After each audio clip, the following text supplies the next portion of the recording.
বন্ধুরা, welcome back to my channel. আমি সুতৃষ্ণা চলে এলাম তোমাদের জন্য নতুন একটা ভিডিও নিয়ে। আজকের মহাষ্টমী আর অষ্টমীতে পুষ্পাঞ্জলি দিতে যাওয়ার জন্য রেডি হয়ে গেছি। এই যে দেখতেই পাচ্ছেন, চুল টুল বেঁধে নিয়েছি, একটু সাজুগুজু করে নিয়েছি, আর এই শাড়িটা পরে নিয়েছি। এই শাড়িটা কিন্তু এবারেই আমার শাশুড়ি মায়ের জন্য কিনে দেওয়া হয়েছিল, কিন্তু আজকের আমাকে বললো যে পরে নিতে, আমি তাই আমাকে পরিয়েও দিয়েছে। আমি পরতে পারি না, পরে দিয়েছে। কেমন লাগছে আমি ঠিক দেখাতে পাচ্ছি না, দেখাও না গো একটু।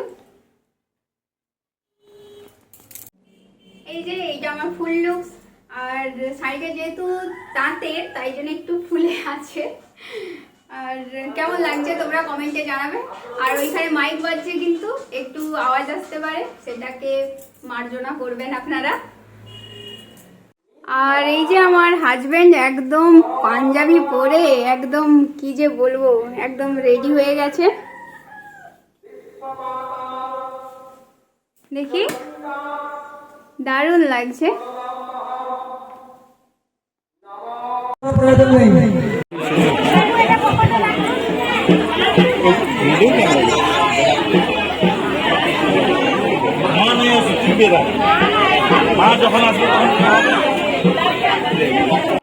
প্রতিমার কাছে এসে প্রথমেই পুষ্পাঞ্জলি দেওয়ার জন্য লাইন দিয়ে দিলাম।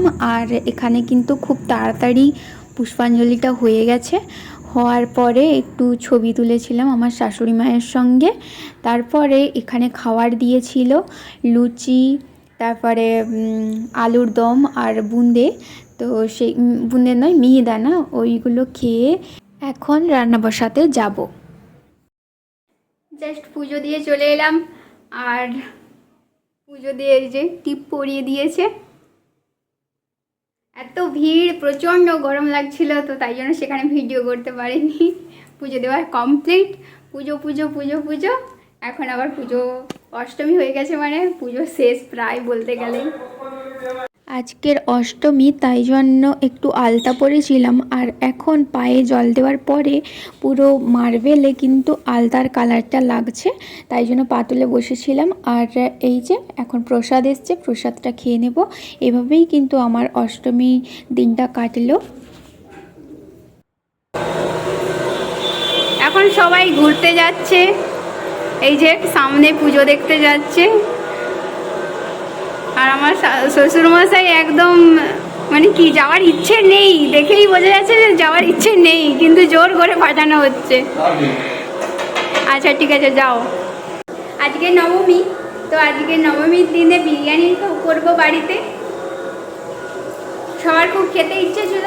প্রথমে তো ইচ্ছে ছিল যে খাসি মাংস করার, কিন্তু আমার হাজব্যান্ড যেহেতু খায় না, তো তাই জন্য ওই বললো যে বিরিয়ানি করতে, তাই জন্য বিরিয়ানি বানাচ্ছি। তবে আমার শ্বশুরমশাই শাশুড়ি মা আবার বিরিয়ানি খায় না, তাই জন্য তাদের জন্য চিকেন কষা মতন করব। দেখা যাক কতটা কি করতে পারি। আর ওরা মনে হয় তাড়াতাড়ি চলে আসবে, কারণ গাড়ি নিয়ে যেহেতু গেছে, তো তাড়াতাড়ি আশা করি চলে আসবে। বিরিয়ানিটা এবারে কিন্তু বাড়িতে প্রথমবারই বানাবো।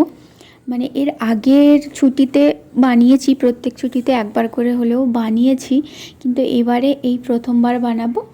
আর এখন তাই জন্য চালটা বসিয়ে দিয়েছি, মাংসটা ম্যারিনেট করে নিয়েছি, আদা রসুন বাটা আছে, এপাশে আলুগুলোকে কেটে নিয়েছি, আর এখানে পেঁয়াজ টমেটো এগুলোকেও কেটে নিয়েছি, যা যা লাগবে আর কি। আলুগুলোকে সুন্দরভাবে কিন্তু ভেজে নেব, আর তত সময় ভাতটাও হতে থাক। তারপরে বিরিয়ানিটা করব, অনেক দিন পরের জন্য বিরিয়ানি করা হয়নি। তো এখন এই যে রান্না করছি, প্রচণ্ড ঘেমে গেছি আমি। আর আমার হাজব্যান্ড আমার শ্বশুর শাশুড়ি মাকে নিয়ে একটু এই সামনেই বালিচক থেকেই ঘুরতে যাবে, মানে বালিচক থেকেই ঠাকুর দেখিয়ে আনবে। আর এখন আমি রান্না করছি, আর আজকের অনেকদিন পর আমার হাজব্যান্ড বলছে বিরিয়ানি খাবে, তো তাই জন্য আমি বিরিয়ানি রান্না করছি। আর এই যে বিরিয়ানির এখন মাংসটাকে ভালো করে না ভাজলে আবার সে খায় না, তো তাই জন্য ভাজি করছি। এই যে দেখতেই পাচ্ছেন, মাংসটা ভাজতে বসিয়ে দিয়েছি, আর এখানে ভাত আছে, ভাতটা করে নিয়েছি। এই যে কিছুটা মাংস ভেজেছি, আবার এটা আরও ভাজতে হবে।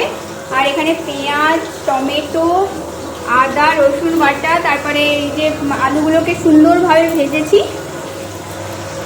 মশলাটা কিন্তু কষা কষা হয়ে আসছে, একটু দিলাম। আর এখন ভাজা মাংসটা দেব। মাংসটা আজকে কিন্তু ভেজেই বানাচ্ছি। আর এখন বিরিয়ানিটা দমে দিয়ে দিয়েছি। এখন আজকের কিন্তু বিরিয়ানিটা একটু হলুদ হলুদ হয়ে গেছে, কারণ বেশি হলুদ হয়েছে, কারণ আজকে কিন্তু ভাত কম মাংস বেশি আছে। তার যে ঘুরতে গিয়েছিল সেখান থেকে মোগলাই পরোটা আনছিল, সেগুলো সবাই মিলে খেলাম। আর তারপরে কিন্তু বিরিয়ানিটা আমি আর আমার বর খাবো, আর তাদের জন্য মাংস কষা রেখেছি, স্যালাডও বানিয়ে ফেলেছি। তো আজকের এভাবেই নবমীর দিনটা কাটলো। আর নবমীর দিনে কিন্তু কোথাও বেরোইনি, রান্নাবান্না করতেই ব্যস্ত ছিলাম। তো আজকে বিরিয়ানিটা খেয়ে খুব ভালো লাগছে। আর এখন ঘুমাবো, অনেক কাজ করা হয়ে গেছে, টায়ার্ড হয়ে গেছি, এখন ঘুমাবো। আজকের ভিডিওটা এখানেই তাহলে শেষ করছি, দেখা হচ্ছে নেক্সট কোনো ভিডিওতে। টাটা।